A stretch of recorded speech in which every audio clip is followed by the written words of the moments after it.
Gentlemen, welcome back to the shop. Welding spatter. Nothing you can do. A man's got to weld. We're having a look at some higher end tools today. These I bought for the shop because there's goofs other than me using these. And of course the Hilti is not only expensive but reasonably skookum. And I'll let you in on a little secret here. Is that you go into the rental despot, you're going to find tools that are extremely good value. High expense at the first, but they pay off because those things, they got to chooch, man. You rent them out and they have to work. You got to get every plug nickel out of those tools what you bought if you're a rental outfit. And you will find in rental outfits all kind of Hiltis, occasionally Makitas, occasionally very specialized, you know, like whole hog rather, Milwaukees. But you will not find any Cryobes. You ain't gonna find any rigid tools other than the original pipe threading stuff still made by Emerson or owned by Emerson. As an avowed tool fetishist, I got a soft spot for nice tools. You backwards chaps and studs crowd, just let that one lie. I understand why if you're a retired rich guy CEO and you wanna make an Adirondack chair, you go out and buy the Festool. There's no accounting for some filthy wood elf taste, but you know the type. In this case, these are actually reasonably skookum, but I'm gonna have it apart to see what makes it reasonably skookum. One of the things I do not like in these Hiltis is easy target. They're not brushless, right? So why are you buying an expensive tool and it's not even brushless? This, of course, is 22 volts, which is far, far better than the 18 volts of a typical tool. I mean, it's just two more. That's just, it's science. What they're doing is they got, instead of just the 5 cells in series, the 18650 cells, what they have is 6 cells, one better. In use, you can tell there's something odd about this because the paddle switch, first off, I don't really care for the paddle switch. I prefer the rat tail style, but when you're getting battery operated cutoffs, it's hard, you know, hard to demand rat tail. In this case, you can see there's a whole bunch of electronicals on here on account of the, it doesn't come up to speed right away. It's like a soft start on an industrial motor. So rather than that huge chungus of amps cracking in there, they kind of ease in. I don't like that myself. It doesn't feel, it feels like you're questioning if the tool's gonna start, but it probably adds to the longevity. Now getting the battery off here is a bit of a, she's pretty tight in there and it's very well affixed with 2 of these tabs on either side. Most tools only have but the 1 tab, and you can see they've had to, in some cases, they've had to mitigate the battery falling out by adding these little bumpers to preload all this whole mechanism. So when it gets a little wallered out, this takes up some of that slop. But we'll get into the working end here. And we have some grease. It's been extruded from the case. Very light grease. It's quite cold in here, but it's still a very light grease. So that's want to leak out despite the O-ring around the ID of that bore there, that spigoted bore. The thing is about grease, you don't need it everywhere because once the tool actually gets hot, it melts into the gear teeth. Now beyond the grease leaking out, which may or may not just be from assembly, we can see that Hilti, despite having it made in China, still has a very firm grasp on the reins. They've got a stainless steel shim here in order to make sure that the contact pattern on this crown and pinion is as perfect as it's going to get. The light grease as well means that this is going to run slightly cooler because there's not as much shear in the grease. In heavy industry, a surefire way to let the smoke out of an electric motor is to over grease it. The bearings get packed right full of grease and then they heat up because they're continually shearing that grease. In heavy industry, a maintenance routine for motors is to give them just a little bit of grease not grease the hell out of them, because it's a surefire way to blow up a motor. There's a nice attention to detail here. So the bearing, nice big bearing, it's in a blind bore and very well fit in there to prevent the ingress of assorted schmoo powders and concealers. And now the crown gear, beautiful piece of machining, not metal injection molded. It's probably from 4140 and then heat treated, parkerized. You see nice big bores for the locking mechanism, so you don't bust your nut while you're trying to bust a nut. Also the shaft, ground between centers on the back end there. Beautiful surface finish on this, and then very likely done on a CNC lathe with a live Y. Turn the threads down to turn do all the turning, and then come in with a live tool and mill these flats so you can get in there with a thin kind of collet wrench. Yeah, that's a parkerized as well. Even this part is parkerized. That's a type of oxide preventative coating. It's essentially dipping it in phosphoric acid with 11 herbs and spices, generally an anodic protection, a metal in there like a zinc or manganese or possibly magnesium. It gives it that nice dull look. Here's that pin. Nice beefy pin, 7/16, something like that. 8 millimeters, I'd say, looking at it with the old laser highball. One of the things I don't like is this is well protected. However, you are going to break that off right there. I prefer the, where is it? The rat tail style. It's a little bit less out in the breeze. That's the newer style, Makita. And yeah, no, the same, but just way older. You see, not busted off at all. One of the things that's weird about this guy, have a look at this bore. Now there's a nice roller bearing in there.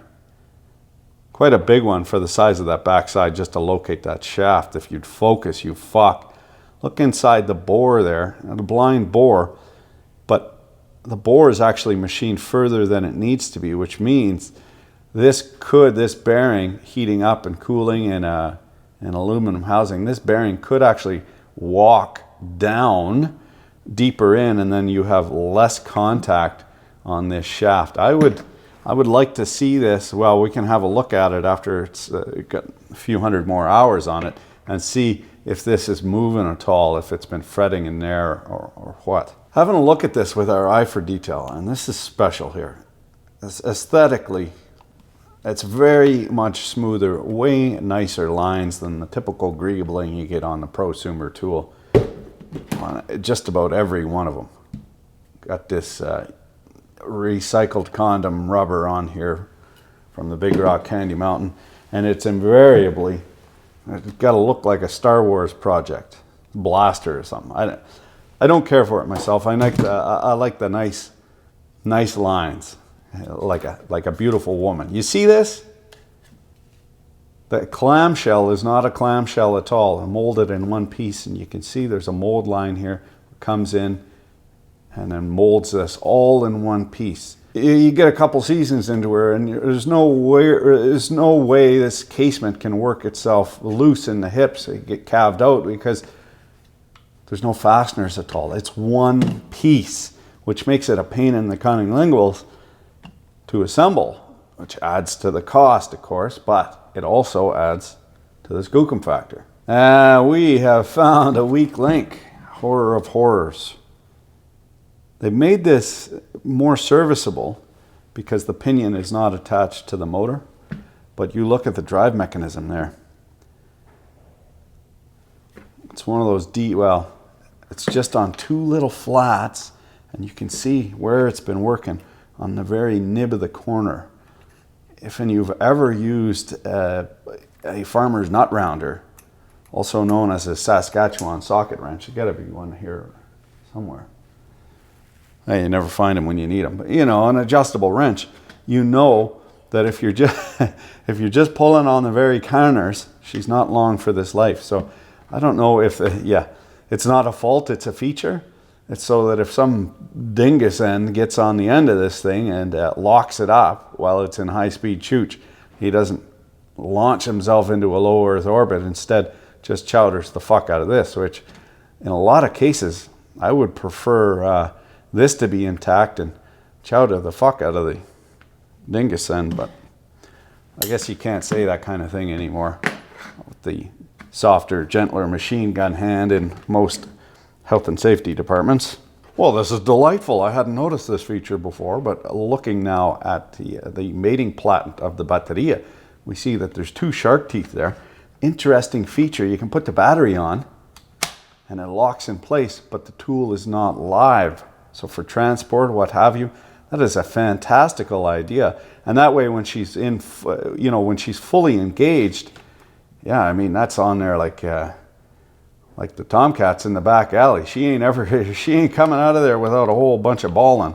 The usability of this tool would be completely unaffected by simply having a ka-chunk switch on or off. You see, they've got all kinds of controls in here, but look at the size of the heat sinks. Now, normally in just a ka-chunk switch on a prosumer tool, you get, if you're lucky, you get a little strip of copper. You never get a big copper heatsink with proper fins, and that is in the airflow, of course.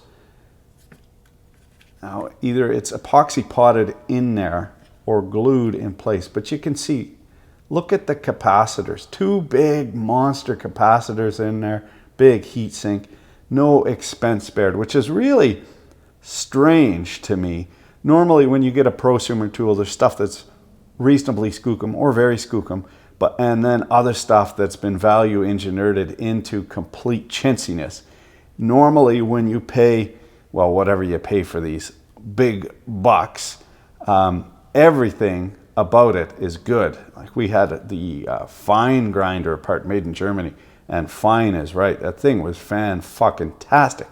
This is weird in that it's got some built-in chintziness. And if I had to guess on the failure mode of this, it would be locking up one of these discs or breaking a disc and having this lock up at full chooch. And you just essentially, you just round that right off, right quick, fast, in a hurry. That's very weird. Not to worry, these are my soft jaw ones. Carefuling. And there's an O-ring on here.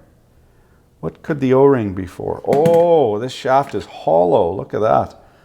So you could get grease. Weird. You'd think that'd get hotter than a $2 pistol. And just cook that O-ring off, and then all the grease from here, because it's quite thin, leaks into the motor shaft. But I guess it's spinning a thing and so fast it'd just fling it everywhere anyway. But, oh, the whole thing comes. Let's see if... Whoa! Look at that motor housing, motor body. Oh, would you look at that? That's incredible, despite the countenance not being emblazoned ad nauseum with brushless. We have a brushless motor.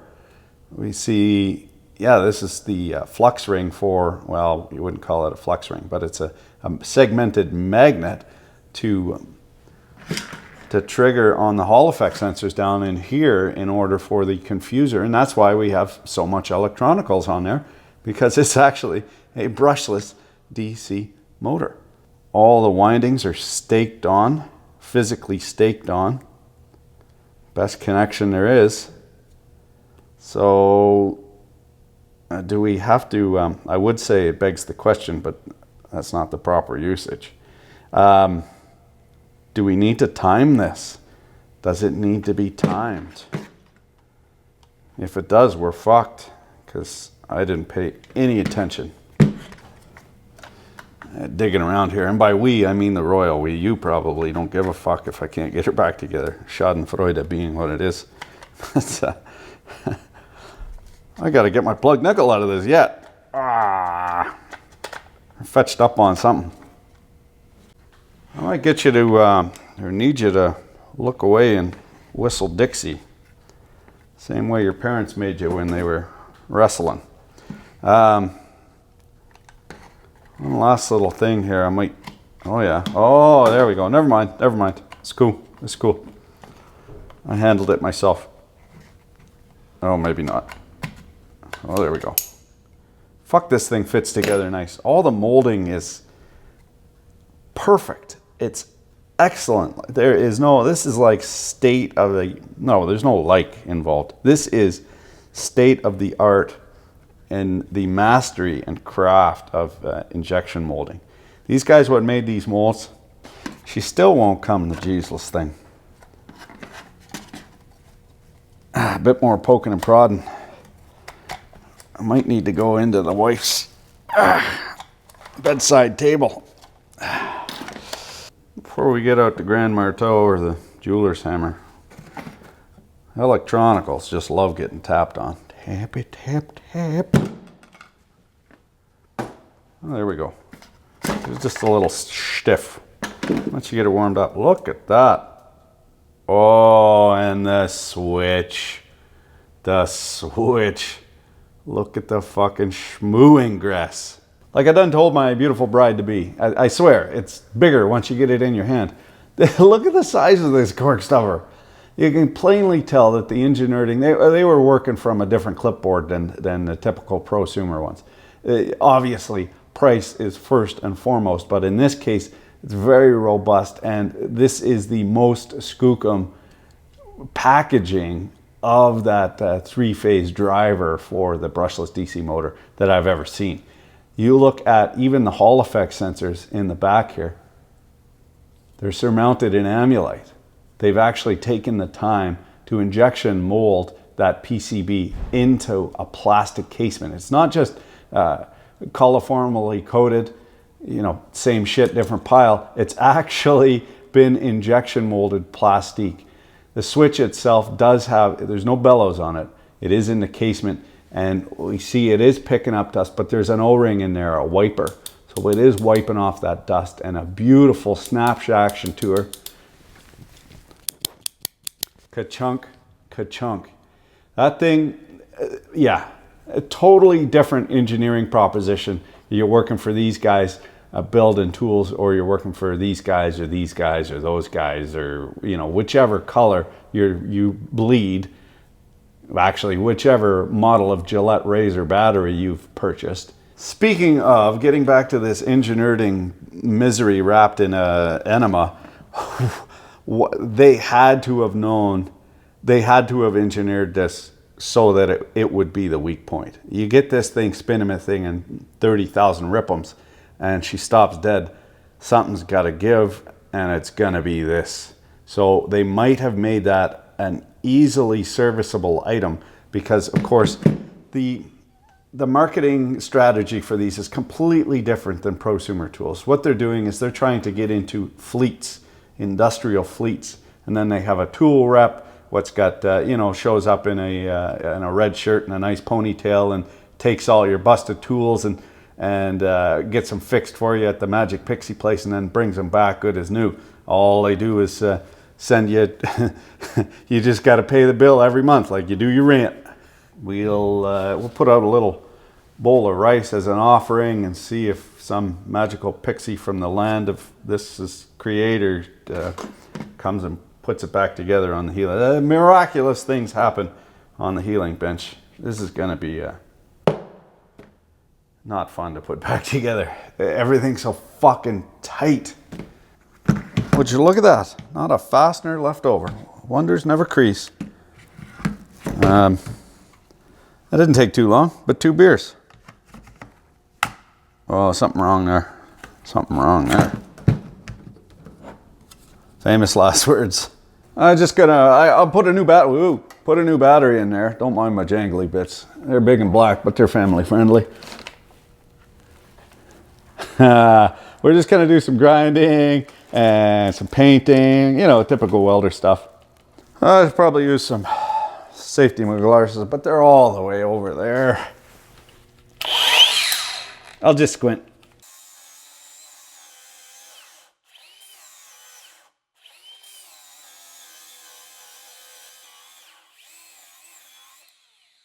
That smell like the dentist's office from the flap wheels, yeah? No problem to stall it out easy, but the metal removal rates are pretty good.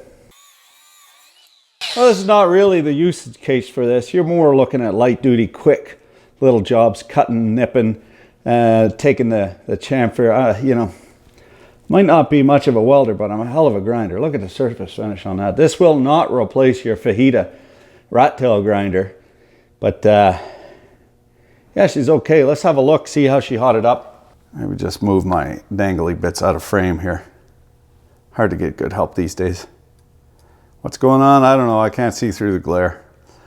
Just cock your head to the other side there. You should be able to see it, and then let me know how it goes. There you go. 44 on the front end, 33 on the tail end.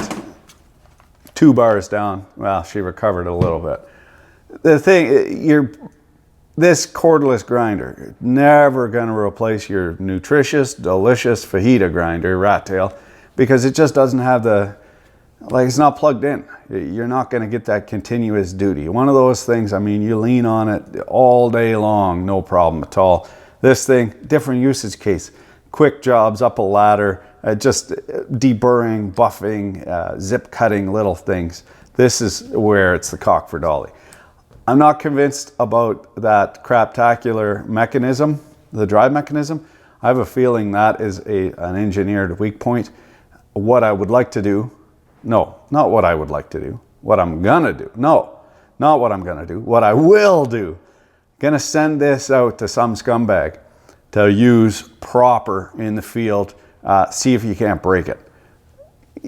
You know, don't run over it with a grater or anything. But so if you can put this to good use, you want to see if the Hilti's any good, fucking good at all, I'll send you a couple batteries and the charger and this, and then we'll see how long it lasts. You send it back to me, and then we can go through it and see what failed.